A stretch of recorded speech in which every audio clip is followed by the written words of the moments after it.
Even though I haven't made too many videos on Black Ops 6, I actually really enjoyed this game. I feel like from a gunplay and overall gameplay perspective, it's actually pretty well done, but there has been something since the beta which has really grinded my gears.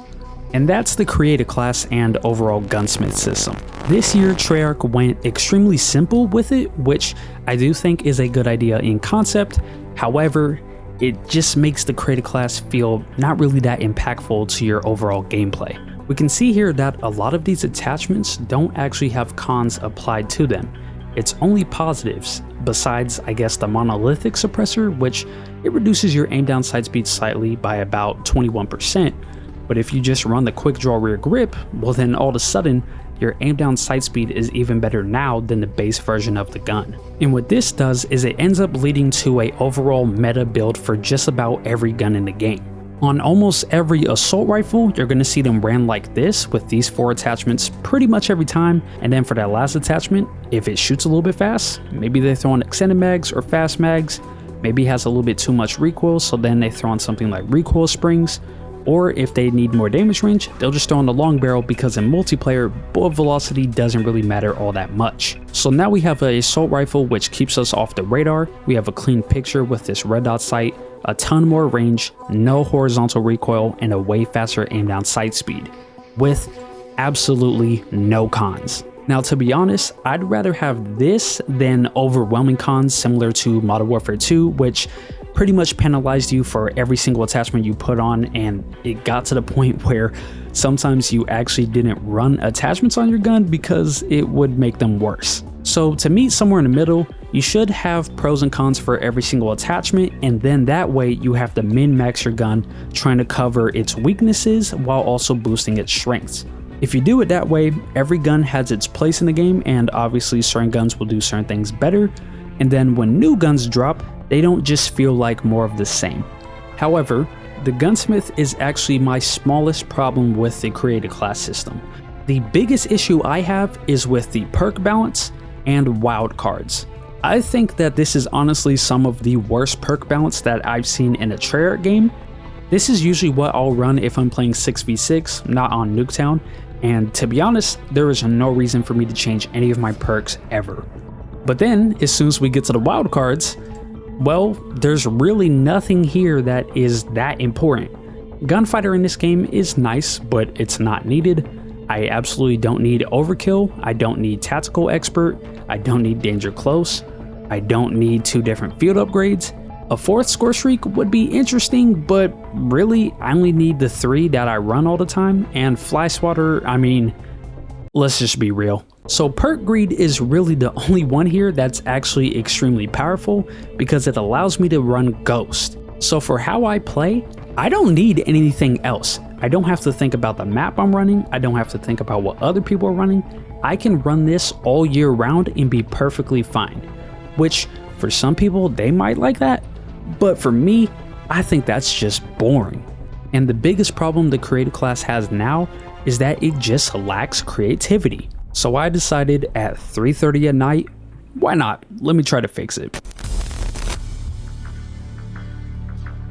What I would love to see out of Treyarch is a huge emphasis on what Black Ops 2, 3, and 4 did well, and this system is going to be as free as possible with no pick 10 limit, and you are going to be able to do whatever you want to do with a huge emphasis on wildcards and having the freedom to stack it however you want. To start off with what's guaranteed, it's pretty much going to be the exact same as Black Ops 6, but with a few changes. You get 5 attachments on your primary, 2 attachments on your secondary, your dedicated melee weapon, 3 perks split across 3 categories, your lethal and tactical, and obviously your field upgrade. Obviously the 2 biggest changes here being that you have 3 less attachments on your secondary, and also you do not get a wild card by default. Off rip, I know that 2 attachments on your secondary may seem a little bit crazy, but hear me out. I feel like you really don't need attachments on your secondary weapon, at least in this game. You can get away with 2 and be just fine and really not notice all too much of a difference. And then the other biggest change is not having a wildcard by default. I don't really like being able to just run extra attachments or maybe get an extra perk without having to think about maybe losing something. I feel like if you're to gain something, you should also lose something. But now this is where the freedom part comes in. You can remove whatever you want. However, each wildcard costs 2 points, so you have to build with trade-offs. If you want to just run the default class setup, that's cool. You don't have to lose anything. But someone who wants to trade off certain things, they might have more perks than you, or they might have more attachments. And that's something you have to think about when you're building your class. If you remove your secondary, that earns 1 point. If you remove your melee weapon, that's another point. So now you can run 1 wildcard. If you remove your lethals and tacticals, that's 2 points. So you can run another wildcard. Now you have 2. If you remove your field upgrade, that's another point. If you run no attachments on your primary weapon, that also gives you 2 points. And if you run no attachments on your secondary, that'll also give you 1 more point, because obviously secondary weapon isn't as important as your primary weapon unless you're running pistols only. So if you ran no secondary, no attachments on anything, no melee, no lethals, no tacticals, no field upgrades, that would give you 4 wild cards. So you can see where this starts to get a little bit crazy. Obviously, you are taking some huge cons to your overall class. You're not going to have a lot of stuff that you would normally have, but everyone has certain things on a class setup in which they don't really care about as much as others. And then they can take those things off, maybe, decide between this and that, and then build a class that's even more focused on how they want to play. So me personally, I would probably remove my secondary weapon, get rid of my dedicated melee weapon, and also get rid of my tactical equipment. And with that, I'd be able to run 2 wildcards, giving me extra perks, extra attachments, or whatever else I wanted to run. It's just enough customization, and it allows you to have a lot of creativity with how you want to run your classes while not being overly complicated, at least in my opinion. Because if you don't even want to deal with removing stuff, you don't have to, and you can just play the game and be perfectly fine. Now, there's some little changes I want to talk before we actually get into wildcards and perk rebalance. The first one being is that if you're using a melee weapon, so your knife, power drill, whatever you want to run, you're going to automatically use that whenever you press your melee, even if you have your gun out. So if you have your knife, that's a 1-hit kill. If you're using a baseball bat, it's going to take 2. But you can still pull it out and use only the melee if you want to, and we'll have some perks and wildcards coming up that make that pretty good. Now, with how important wildcards are in terms of creating your class, we need to make their power actually match that. So for the first wildcard, we're going to have Gunfighter. This gives you +3 attachments on both your primary and secondary weapon. So now you can run 8 attachments on your primary, 5 attachments on your secondary. And before it seems like I'm coming after pistol players, I just want to say that if you're going to run pistols only, you can delete the primary weapon from your class, run 2 extra wildcards, and go crazy. So I'm just saying, man, I want to make wildcards valuable. This is one way to do it, and I also want to make Gunfighter way better than just 3 attachments for your primary weapon. Next up, we have Lawbreaker, and this is going to allow you to have any weapon you want in any of your 3 slots. So your primary slot, your secondary slot, and your melee slot, you can have whatever you want there. Now, when you're running this, you don't gain any more wildcard points. So you can't just run 3 knives and then have 12 perks. That's not how this is going to work. But you could run a assault rifle, a SMG, and a sniper. You could run a shotgun and 2 SMGs. You could run whatever you want. 3 pistols, go crazy. After that, we have Bombs Away. This is going to give you double tacticals and extra lethals.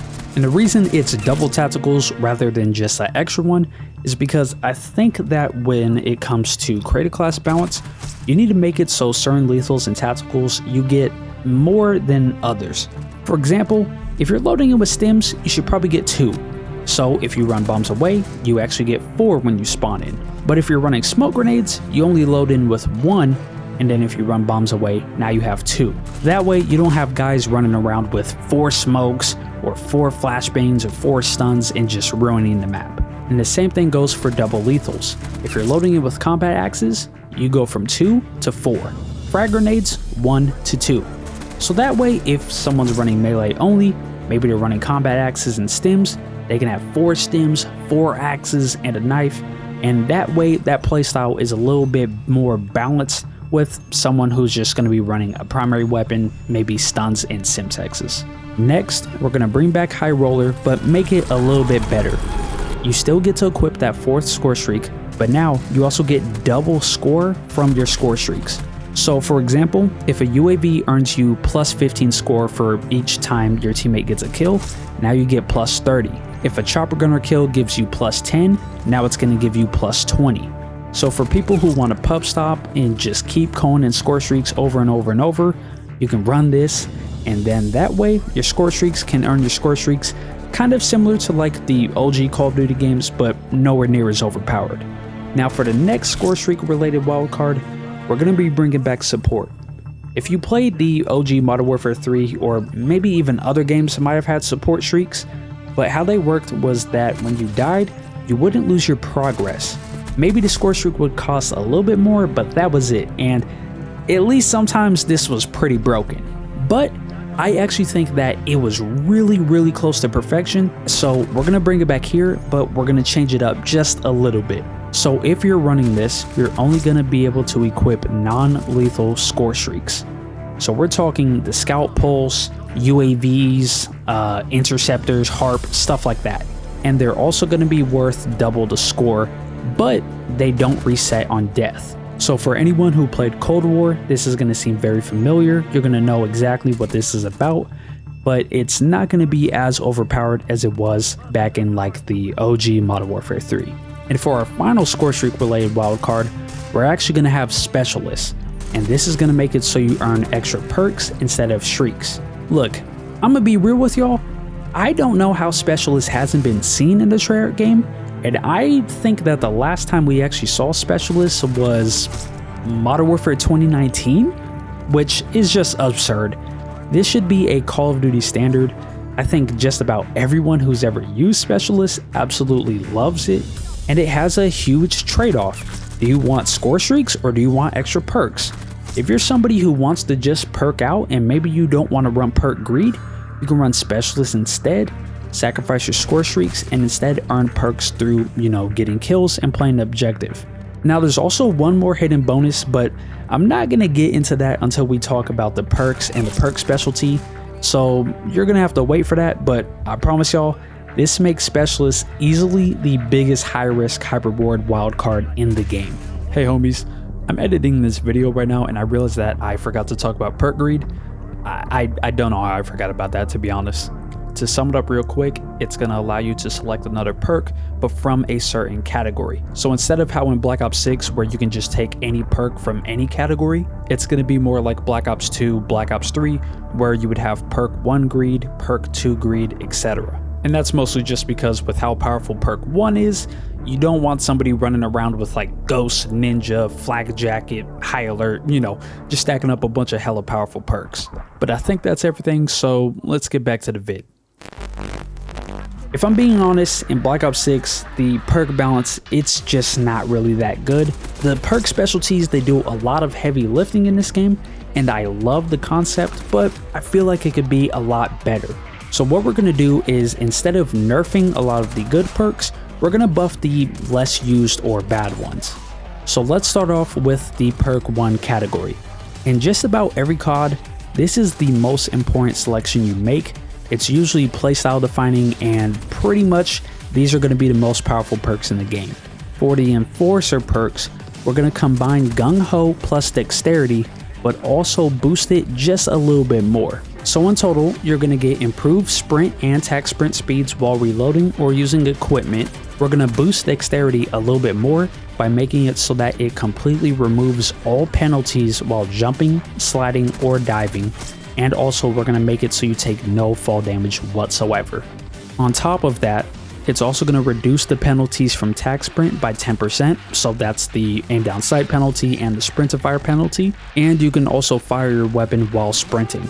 So for aggressive players, this is going to be one that you're really going to want to look at. We're also going to remove Scavenger and Close Shave from here because Close Shave is no longer needed if you run a melee weapon, and Scavenger, we're just going to move it to perk 3. And to replace those two perks, we're going to combine Hunter's Instinct and Assassin, make it one perk, and slide that into perk 1. So now, when you get a kill, it's going to mark the direction of the enemy closest to you, And if you kill that enemy, they're going to drop the bounty pack and you'll be able to get extra score from killing them. So if you go on a kill streak and you start chaining together kills, you can actually get your kill streaks just a little bit faster for the more aggressive play. Now for our strategist perks, here we're going to have flak jacket, and we're also going to buff it just a little bit by making it so that way you get no screen shake from explosions. Flak jacket is absolutely needed in Black Ops 6, especially if you're playing Nuketown, so I feel like it's perfectly fine leaving it in tier 1. And then we're going to move tech mass. We're instead going to put this in perk 3, and to replace it, we're going to bring in quick fix but slightly change it. Now it's not going to be as powerful because now it's a strategist perk, so instead it's going to be health regen on every other kill, but if you're playing objective, you're going to get health regen immediately. And this also applies for modes like kill confirmed. If you pick up a tag, you're going to start to regen health just like that. So it's a little bit scaled back. It makes more sense with the strategist perks, but it's still a pretty powerful perk that you might have to think about running.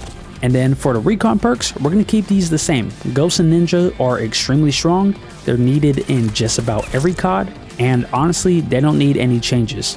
However, with Ninja, I'm going to make it so that way you have 0 footsteps. Not just more quietly, but completely dead silent. However, we're going to have a counter for it so that way it's not just this absolutely broken perk. Now moving on to perk 2, these aren't going to be as powerful as the first perk category is, but they're still going to provide you with some pretty good benefits. For the enforcer perks, we're going to have double time, slipstream, and slasher. Double time is going to work pretty similar to how it has before, but it's actually going to improve your tack sprint speed by 10%, and also you get double tack sprint. Slipstream is going to be the opposite to that. If you don't like tack sprint like me, you can remove it and you get a 10% gain to all movements. That's hip fire, walking speed, strafe speed, sprint speed, all of that. And slasher is going to be a buff to the bruiser perk, but way better for melee only players. When using a melee weapon, you're going to get plus 5% movement speed on each kill, and this also stacks with multi-kills for 3 seconds.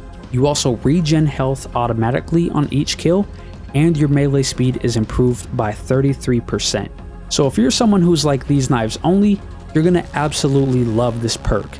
And I think honestly, melee weapons have never ever been nowhere near just running a regular gun, so I think we should try to make it actually somewhat on par.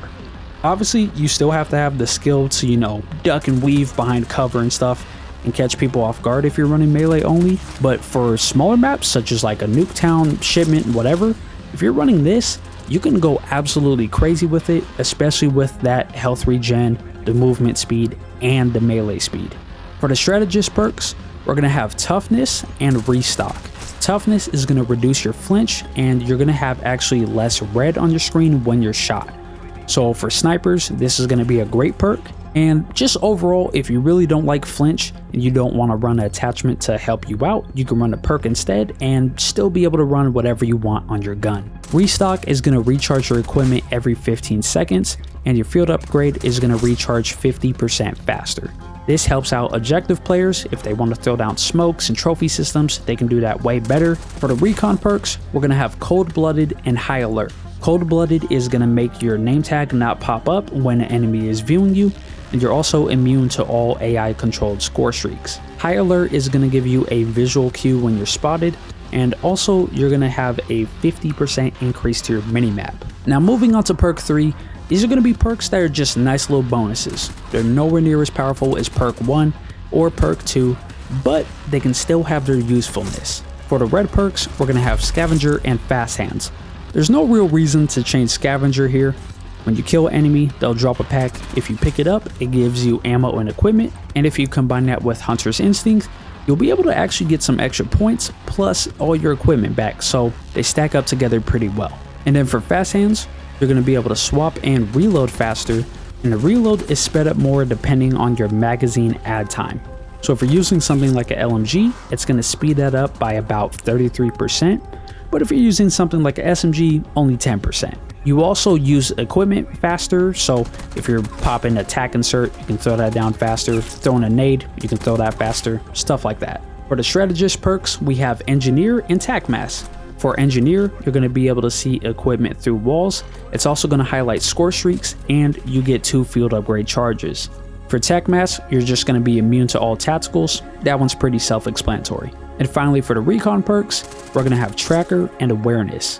Tracker is going to allow you to see footsteps, and it's also going to counter something in the recon specialty, which we'll be going over very shortly.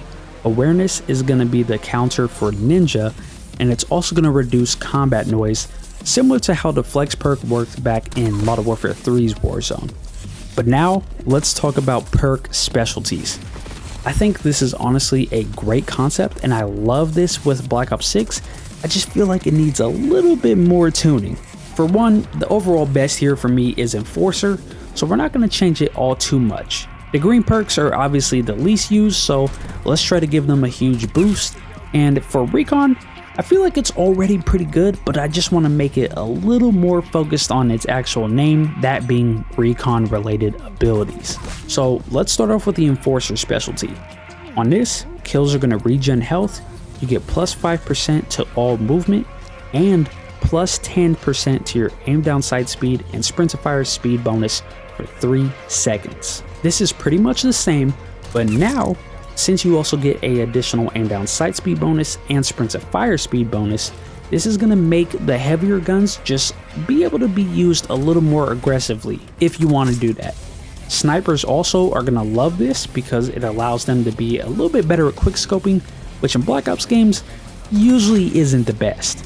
However, there's a hidden bonus. This is going to be the pro version of Enforcer.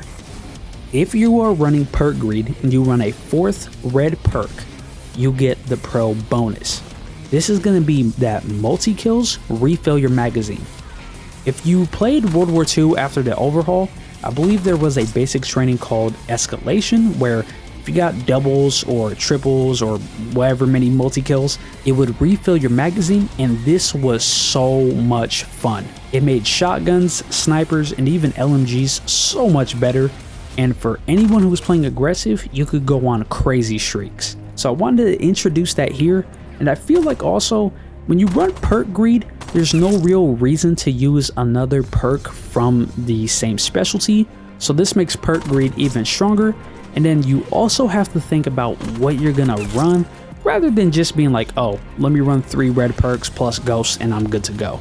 If you really like that pro bonus, you have to rethink your entire class and how you're going to set up your perks to make sure you can actually get it and still focus on your playstyle. Now for strategists, we're going to make it so this specialty focuses on non-lethal kill streaks. So it's going to reduce the cost of them. You also get plus 50 score bonus for objectives and destroying equipment and kill streaks. And you also get 33% faster capture speed. Now, when it comes to reducing the non-lethal score streaks, I think that the dispatcher perk that we have in Black Ops 6 right now is actually pretty good, but I feel like we could make it even better. So we're going to buff it just a slight bit. Scout Pulse is going to go from costing 400 to now 250. UAVs go from 600 to 400. Counter UAVs 750 to 500. The care package only goes from 750 to 650, and that's because you can still get lethal kill streaks from it, so you don't want to make it super cheap, otherwise you're going to have a bunch of people just dropping in care packages, and then, you know, if they get an advanced UAV, a chopper gunner, or whatever, you know, it makes the care package the obvious choice here. Interceptors are going to go from 1025 down to 800. If there's another person on the other team who's running all green perks and they're just spamming UAVs, you can keep getting interceptors and just keep shutting down their UAVs. And finally, the HARP, or the VSAT, whatever it's going to be called, it's going to go from 1450 to 1150. This still means that if you're not capturing any objectives, it's still going to take 12 kills to get it, which for the large majority of people, that's a lot of kills to get in one life. So it's still a lot of points, but if you're really playing objective hard, and if you have the pro specialty, you can actually earn it pretty quick. Now obviously this may sound like it makes VSATs way too common. However, if interceptors can shoot down the VSAT, then honestly, it's not really that powerful. So if you have 2 people on opposing teams who are running all greens and they're just calling UAVs and maybe they're both also running interceptors, you could have a lot of cat and mouse going on where they're trying to get streaks to shoot down the other person's streaks. So that way their team has the advantage when it comes to like UAVs and stuff like that. And the pro specialty makes this even better. You get a 100 score bonus in objective modes and for destroying equipment and skill streaks. So let's say you capture B flag. Usually that's about 200 points. Now it's 300. I believe destroying a trophy system gets you about 25, maybe 50 score. So if you break it, now you get 125 to 150. If somebody on the other team is getting a bunch of UAVs, if you keep shooting them down, that's 175 score for each UAV you shoot down. So now you can get a lot of points by not even having to get kills. But once again, if there's somebody on the other team who's running all green perks and maybe they also have a launcher, they can just shoot down your stuff. So it's not entirely broken as long as somebody realizes that they have to counter that. But on top of all that, assists are now worth 75 score and you capture objectives 50% faster. So for anyone who's not really the best at getting kills, you can run this, get just a bunch of UAVs and stuff to help out your team. And if you play the objective enough, you can be able to actually earn your score streaks just a little bit faster. So strategist goes from just being kind of alright to actually really valuable. It's just as powerful as red and blue, and since the green perks overall are a little bit weaker than the red and blue perks, it's a huge trade-off. Your perks are overall less powerful, but your specialty is easily the most powerful in the game. And if nobody counters you, you can absolutely dominate a match by just spamming UAVs, counter UAVs, and other stuff. Now finally, let's talk about recon. For this, I already feel like it's pretty powerful, so we're not going to change it all too much. We're still going to have no skulls when killing enemies. However, this can be countered by someone using tracker, but now you also get a radar ping on each kill. So if you kill somebody, it's going to pop just a quick little big circle and it'll be able to tell you where someone is at. If you combine this with high alert, it extends the range just a little bit more, making that stack even more powerful. Now if you go for the pro version of the specialty, you're actually going to be immune to counter UAVs, and you also get the bird's eye perk from Warzone. This makes it so that way when you call in a UAV, even if somebody is using ghosts, they can still pop up on the radar. So as you can see, the three different specialties all are extremely powerful and they all have counters to them. It's like a game of rock, paper, scissors. If you're running all red perks, obviously you get the huge bonuses for getting kills. But if you're not getting kills, it's really not all that useful. Strategist is great for people who might struggle to get kills, but it only really helps you get non-lethal score streaks. And of course, if somebody's running a launcher in their back pocket, or if they're running strategists with interceptors, they can completely shut you down. Recon is obviously very powerful because it gives you the most information possible, but with Ghost being the most used perk, you can be countered very easily. However, if you run a pro version, you can counter Ghost. This perk system is very similar to how old perk systems were in Classic COD. It's a lot of rock, paper, scissors, it's a lot of picking and choosing, and you have to really think about your trade-offs. You can't just run the same perks every single game and be fine. You gotta have different classes set up for different lobbies and different maps. And if you wanna go absolutely crazy, you can run the Specialist wildcard, lose all of your score streaks, but be able to gain perks. And on top of that, you have 2 tiers of Specialist bonus. The first tier just gives you every perk in the game, but the second tier, that's going to give you every perk specialty as well. So if you can stay alive and get enough score, you can just be a super soldier that is very reminiscent of the OG Modern Warfare 3. And once you have that, you are obviously the biggest threat on the map, and someone needs to take you out. It's just as powerful as getting a chopper gunner because you still have to have the skill to even get there in the first place, but instead of raining down fire from a helicopter, you're still having your boots on the ground and you still have to go get those kills to actually make it worth it. So overall, I think that this system would be absolutely incredible. You would obviously have to think through a lot of stuff, but once you find something that works for you, you can really emphasize your playstyle and also be a hard counter to other people on the enemy team. Obviously the biggest emphasis is still the gunsmith and the overall gunplay of the game, but now we have this whole other battle with the perk system, and now you add a whole nother layer of depth on top of already great gunplay. Now obviously this is directed for Treyarch. I don't think that Infinity Ward would ever do anything like this, if I'm just being real. No disrespect, but the perks definitely wouldn't be this powerful, there definitely wouldn't be specialties, and there definitely wouldn't be wild cards. Treyarch in the past used to have so much customization and freedom when it came to their creator classes, and it made everything feel really personal. And with this, that's all I'm trying to get back to. Because if I'm being honest, I think the number one thing that Call of Duty needs is just a little bit more fun. I'd like to give a shout out to Exclusive Ace for inspiring me to make this video. Even though what he dropped is about 7 months old at the time of me posting this, as soon as I watched it, I kind of knew that I wanted to make something similar. Because I've been playing since COD 4, I feel like I know what I'm talking about, you know, and I feel like I can share that stuff with you guys. If you have any ideas on how to improve this, or maybe what shouldn't be there, drop a comment, let me know. Also, just to quickly plug some stuff, the Discord server, I have been pretty active in there. I'm trying to change a lot of stuff, and I would love to see some of you guys, whether that's from Call of Duty, Ready or Not, or whatever. If you like my videos and you want to talk to me, that's the best place to get my attention. And if you just want to talk to people about games or whatever, find some people to play with or maybe just hang out, that's a great place to go to for that as well. Shout out to the super homies, I love y'all. Shout out to Dubby, link in the description if you want to use my creator code for that and get you some gamer juice. But I appreciate you for watching the video all the way through, and as always, make sure to drink some water, have a great day, and I'll see you in the next one.